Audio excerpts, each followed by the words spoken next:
Welcome. One second.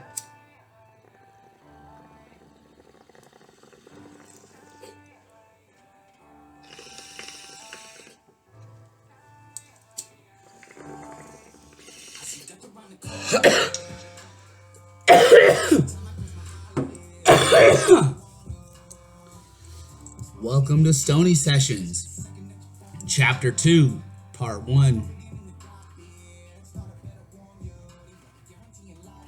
I don't really know how to start this one because I really don't want to talk to anybody. I'm more frustrated. I'm more irritated. I'm more irritable. I'm more rage and angry than I am happy starting today.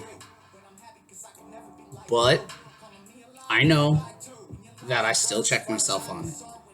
As much as I want to flip out, and as much as I just want to destroy everything, I have to let go of it all.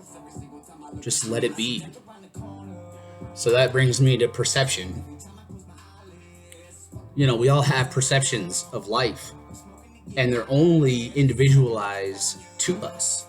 Our perception of life is not the same as anybody else's. Like I said, we're all our own entity. We're all our own universe. We are all our own source of being.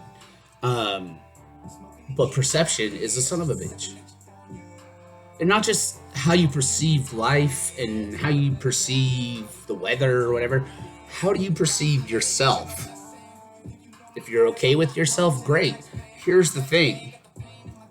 How do other people perceive you? Well, you may say, I don't fucking care what people think. Great. I'm all for that. I don't fucking care either.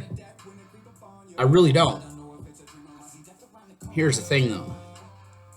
Perception can either play in your favor or play against you. And if it plays against you, you're going to lose, because actual perception is first impression. So your first impression is the lasting impression they're going to have. So if I came in right now wearing a Nubis, my bullet, holding a bong, Ray-Bans, God's Eye, whatever, they're going to be like, this dude's just a fucking druggy, fucking stoner. He has no motivation to do anything. Not knowing I own 2 businesses, 2 clothing lines at that, and I sell paintings. I'm on the marketplace. I am actually hustling hard as shit.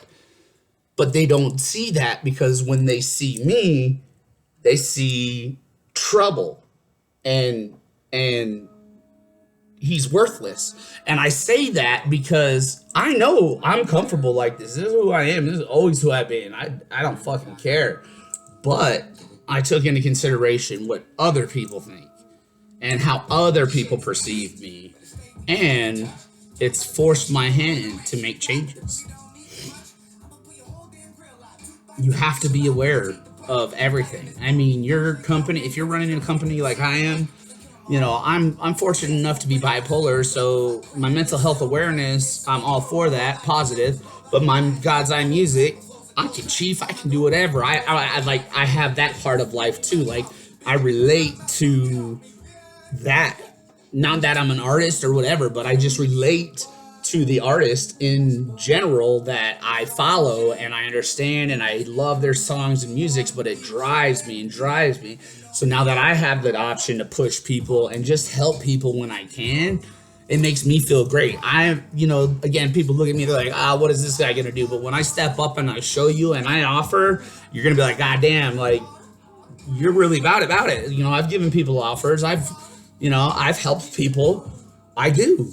Because I want everybody to succeed, not just me. Like, I could be the greediest mother trucker in the world owning businesses. I could if I wanted to, but I'm not programmed that way. I am more programmed into being here as a giver, giver of knowledge, giver of strength, giver of, contentment, of whatever you need. I want to be able to provide that for you. I've always wanted to help everybody and solve everybody's problems.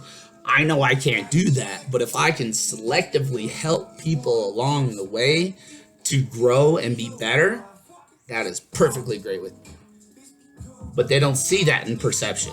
Their perception of me is I'm worth nothing because I look like this. Because I carry myself so comfortably in what I wear, t-shirts. Shit, I haven't been an extra large since 2008, and that was fucking insane. You know, tattoo on the hand. Everybody says it's trash. I don't fucking care. I love it. You know, I have tattoos, Aries, Taurus. I was going to start a sleeve. I just don't have the money. I don't have face tattoos, but I got a raggedy ass beard that looks like fucking giraffe pubes. But, you know, and I consistently reek of marijuana. Like, consistently. Even after the shower, I can give my wife a hug and she'll still be like, you smell like marijuana. It's just in my skin. It just is. I sweat. I eat, drink, breathe, sleep, sweat, everything marijuana, cannabis. It just is part of my essence, my smell, if you first say.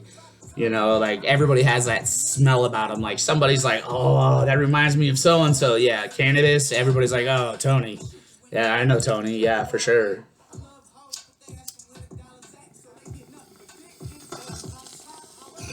So ultimately in part one, beware of your surroundings. Beware of what you're doing. If you're going for a job, don't fucking smoke weed before it. Even if you know you can pass a drug test, don't smoke before you go to the interview. Make eye contact. Be clear. Speak clearly. Have your resume. And dress up. Like, I don't know how many times I've gone to job interviews and there's like people, like these young people with shorts and a t-shirt and this and that. I'm like, what the fuck? Like, when I grew up, I wore long sleeves, a tie, slacks, dress shoes, did my hair, shaved, and I went in there and I wowed the fuck out of everybody. That's how you get a job. Right now it's hard, I understand. But still, take some pride in looking for a job. Doesn't mean you have to do it forever. But just be aware of the perception around you. Just give it some thought on how other people see you in different situations. That's all I'm asking. You know, just try to become aware of what people see, hear, you know, what do people see, assume, and judge. Those are the three things you want to come see, assume, and judge. What do they do? All three of those based on your appearance when you show up. You know, how does that all go? So, and I don't mean to be a Debbie Downer, but I'm saying perception is one of the biggest things in this world. Because how you are perceived is how people are going to treat you. So, thank you for hanging out. Subscribe, like, comment, share. Comment what you want. I waited days and no comments, but I'm still going. So, chapter 2, part 1. Peace.